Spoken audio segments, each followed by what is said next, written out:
Alright, so we got episode 5 of Yashahime Princess Half Demon here. So we start off with this demon attacking people on the bridge, and he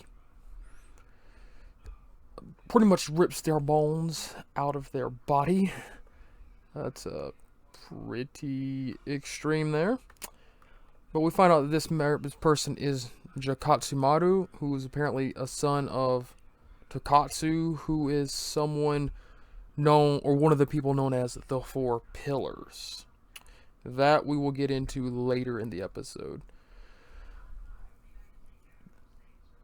We see the owl demon. I forget his name, but the one that we saw in the very first episode that was trying to imprison Toa and is seemingly behind everything since Inuyasha and them first fought Roothead, or at least we thought. Here he is reporting to somebody who I think was named Lady Kyuki. If I get the names wrong, do apologize. But she is also mentioned to be one of the Four Pillars. So now I don't really know what to think, because I was thinking maybe he was kind of like the one pulling the strings and just sneakily doing things behind the scenes, and he still could be. But with the introduction of the Four Pillars here, things are looking a little bit more structured as far as a hierarchy of villains. So that's interesting. Anyways, the two of them are discussing Moroha's defeat of Roothead, and how Kirinmaru is gathering bones to revive his father and get revenge on Moroha. Because apparently Moroha at one point killed Tokotsu, who is also, as I said earlier, one of the Four Pillars. So I get that the new girls are pretty OP, but I hope that these Four Pillars aren't the main villains, because they didn't have much trouble. Moroha apparently didn't have much trouble taking out Tokatsu herself, and they didn't have too terrible much trouble taking out her son, which I'll get to later. Anyways, we cut back, and Moroha is talking to Kaede, and this is going to lead me back to my rant. As Moroha's leaving, she mentioned something, I could be a little off here, but it's something along the lines of saying that she has the carefree spirit of Kagome. And I'm like, okay, so the people in the modern era, Kagome's parents and him, and her brother, they can see that Moroha is Kagome's daughter. Kaede mentions that Moroha is Kagome's daughter. So that let me ask you, why did you attack Kagome and Inuyasha's daughter in, what was it, the second episode? I'm pretty sure it was the second episode. I'm not letting go of that until I get a damn reason why they want to attack Moroha. I'm gonna rant about it until I get an answer. I'm still pissed about that. Just saying. But then we have the twins are looking with whatever the boy's name, Shusui. It's Sango's son. Anyways, he is helping them find some clues about the dream butterfly, who's apparently, they're saying, is at the top of some kind of mountain. But then he wants to go with them to fight the Kirinmaru, but his uncle, it's uncle. He's like, what? I forget his uncle's name. Kaguru. Anyways, you know who I'm talking about. He's like, no, you can't, because your weapon there, it's made out of bones, and well, these demons like to eat bones, so you'd be less than useless in this fight. So then we see Moroha, who is talking to the guy who she's selling her demon bones to, and he is named Juby. So apparently she is in debt with this guy for something. We don't really find out why, but basically, apparently the silver he gave her for Tokatsu's bones last time was a deposit. She still has to acquire the head. So he's like, go get the head, or you're in trouble, basically. But as she's sitting there talking to him, we get to see the return of Miyoga. Little old, annoying dumbass. Just like what was his name? Jaku? Jaku. I think it was Jaku. You know, the one that rode around on Sesshomaru, and this is the one that rode on Inuyasha. They were both annoying and pussies. Nah, Miyoga's alright, though. He's pretty chill. Then we cut to the twins awaiting Jokutsumaru at the bridge where he's been attacking travelers. He comes across on this giant wagon made of bones. It just looks sick as fuck. It looks like something out of like Dark Souls or something. Freaking awesome. He gets attacked by these dogs and immediately rips their bones out. Setsuna and them take this chance to try and ambush him. They leave a scar on him, but he managed to escape. Then Towa's having some kind of conflict about, oh, I don't really want to kill him. He's so cute and adorable. And then Setsuna's like, bitch, motherfucker will kill you, dog. And she's like, yeah, I guess you're right. Maybe we should kill him. It's like, huh? You're trying to write Towa for his perspective where her time living in the human world has dulled her sense of survivor mentality, you know, and replaced it with a sense of carefree innocence, and then you just immediately throw it out the window again. And we're going to see it play a factor here again, but, you know, you need to slow down if you're actually trying to build some kind of story out of that. I'm just saying. Then we get to see that a little exposition on the 4 pillars by Miyoga. And he tells us that the 4 pillars are demons that crossed over from the mainland during the spring and autumn seasons. And this is the interesting part, that all 4 of them were at one point controlled by Kirinmaru, the supposed bad villain of this series. And I say supposedly because I'm beginning to have my doubts on that. Miyoga also mentions that Moroha's blood is the closest to that of Toga's, and that when she turns into the Beniyasha form, Toga's memories are reborn in her blood. Like, that is badass. And that'll play a role here in the big fight at the end of the episode. But what I found most interesting on this entire episode is that Miyoga mentions when Setsuna and Towa are mentioning that they're going along with, I forget her name, but tree spirit of the sacred ages, sacred tree of the ages, her spirit.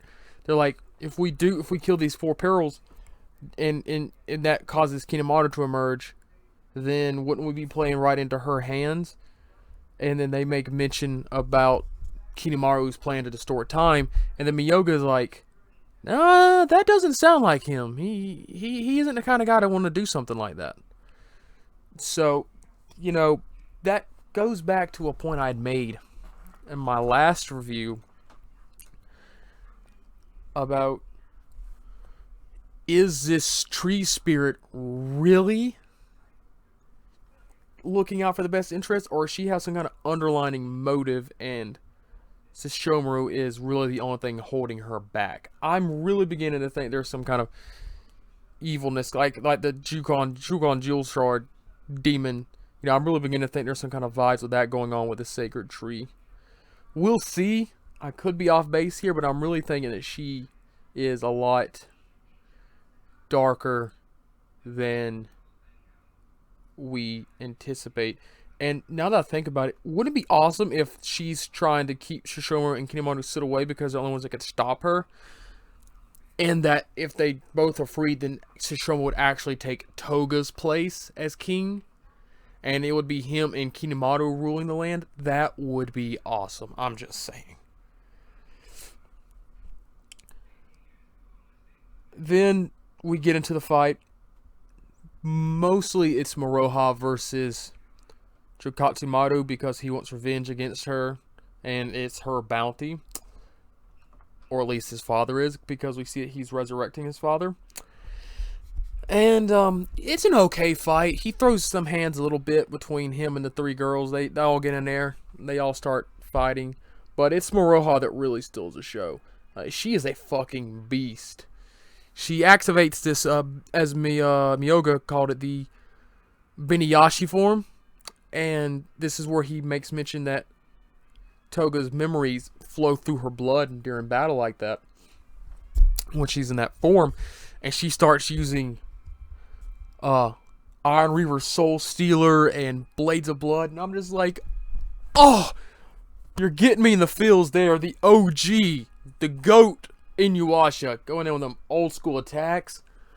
That, see, and I know I probably seem like I do this every episode, but this is how you do a sequel that's maybe not as good as we want it to be, but it's at least solid and paying proper homage so far.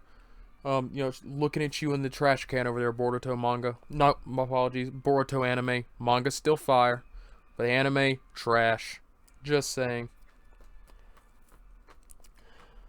She ends the battle pretty quickly. Totally whoops Jokatsu Maru's ass. And seemingly defeats the father. But then she passes out because of the ability apparently leaves her drained of energy. After which Setsuna and Towa get in to save her, and Setsuna starts using this chant-like ritual to dissolve the bones and everything and end the fight. Which, to Moroha's dismay, which she'll find out later, means she cannot get the bounty for the bones since she has no head. And the asshole says, well, that means more profit for us. So I'm like, he seems like a bit of a dick. I'm really interested to see, why is Moroha in debt with this guy? What did she do? Just saying. But Setsuna mentions that she learned this ability from a traveling monk, and then we are shown a picture of our boy Miroku. I'm sorry, Miroku. I cannot get any names right tonight. I apologize. But yeah, that's where she learned that. So it's interesting because it showed him walking alone. So there's so many questions. But I feel like they're slowly introducing more of the old cast. Like today, this episode with Miyoga, last time was Sesshomaru. That we're going to finally start getting some answers. I just hope they're good ones. Well, after that, the episode ends with Moroha passed out on the floor and all of them going off and preparing for their next adventure, if you will. So, all in all, it was an alright episode. A little bit of action. What I really liked, though, was that it kind of gave you, especially the start of the episode, gave you feels of an old school classic episode of Inuyasha. Just the way with, like, the fight scenes on the bridge and everything. It just felt pretty classic. I enjoyed that part of it. And I enjoyed the exposition of Miyoga talking about Toga's lore and more of this divide amongst what Kirinmaru is supposed to be and what might actually be going on. So that leads me to the questions here. Who are these people known as the Four Pillars? I mean, they're obviously, for right now anyway, seem to be the villains. But, why did they come from the mainland? What is their purpose, It said that they served or were being controlled by Kirinmaru. Were they, out of fear, or were they loyal to him? And how evil are they, What is their overall objective? Aside from, wanting to kill Moroha, apparently. And now that, Jokatsumaru's father and him are dead, are the other pillars far stronger? Because, let's face it, he was kind of a wuss. It kind of reminded me of the Saint Beast from Yu Hakusho, where none of them except for the guy at the top of the tower, the leader of the Saint Beast, was actually even a slight threat. I mean, the one that Kuwabara fought was pretty solid, but, you know, that was because it was Kuwabara. He hadn't really learned how to use his spirit sword all that well yet. So, I'm assuming that the lady the Owl Demon was talking to is probably the strongest, or if you had to ask me to guess right now, that's what I would say. But, you know, is Kirinmaru, is he really the true villain in all this, or is everybody being played? And I'm honest, I was having my doubts when I first saw episode 3 and 4 about, you know,